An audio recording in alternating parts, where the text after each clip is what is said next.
ఉంటే ఇంట్లో ప్రార్థనలో ఉండాలా, లేదా ఉంటే జీవం కలిగిన దేవుని సన్నిధిలో ఉండాలా. హల్లెలూయా. శపించబడిన వారే ఎక్కడ దేశ దిమ్మలుగా తిరుగుతూ ఉంటారు. రకరకాల అలవాట్లు కలిగి, రకరకాల వ్యసనాలు కలిగి, తల్లిదండ్రులు లోపడక, దైవజనులు చెప్పే మాటలు వినక, దేవుని వాక్యాన్ని తృణీకరించి, దేవుడు అప్పగించిన పనిని పక్కన పెట్టేసి, కయ్యూను చూడండి, కయ్యూను ఏమైపోయాడు? దేశ దిమ్మరైపోయాడు. అవునా కదా? దేశ దిమ్మరై తిరుగుతున్నాడు. దేవుని నమ్ముకున్న బిడ్డలు దేవుని మందిరానికి రాకపోతే దేశ దిమ్మరులై వాళ్ళు ఏమవుతారంట? శపించబడిపోతారు. రోగాలు పుట్టయిపోతుంది వాళ్ళ శరీరం. భయంకరమైన పరిస్థితులు చూస్తారు. ఎందుకయ్యా అంటే వాళ్ళు లోపల ఉండాలి, బయట పని. నువ్వు యేసే రక్తం చేత కడగబడిన బిడ్డవు.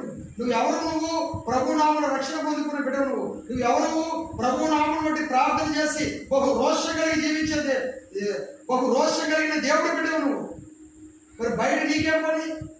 నీ పని ఏమిటి? ప్రభుని స్తుతించి, ప్రభుని ఆరాధించి, ప్రభు వాక్యాన్ని అంతకంతకు రోషం తెచ్చుకొని దేవుని రాజ్యము యొక్క పనిలో బలంగా వాడవచ్చు. రాకడికి, ప్రభు రాకడి కోసం కనిపెడుతూ, మెలకు కలిగి ప్రార్థిస్తూ, జాగ్రత్త పడి ఎదురు చూస్తూ ఉంటాను.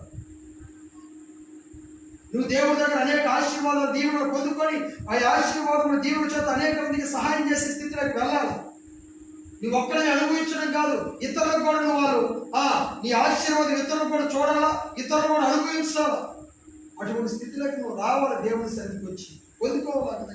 అంతేగాని బయట పడి, చాలా మంది బయట పడి వాళ్ళకి అందుకే ప్రభుత్వాడు నీవు బయట నిలబడేలా. నువ్వు ఎందుకు బయట నిలబడతావు? ఎవరు నువ్వు? దేవుడి బిడ్డవు కదా. నువ్వు ఎక్కడున్నాడు? దేవుడి బిడ్డవి. దేవుడి దగ్గర ఉన్నాడు. దేవుడి మందిరంలో కదా ఉండాలి. దేవుడి సేవకుల దగ్గర కదా ఉండాలా. దేవుడి పరిచయంలో కదా ఉండాలా. దేవుడి ప్రార్థనలో కదా ఉండాలా. వాక్యంలో కదా ఉండాలా. నీకు బయట పడి లోకస్తులు తేపడి లోక సహవాసాలు దేవుడికి వైరమని నీకు తెలియదా?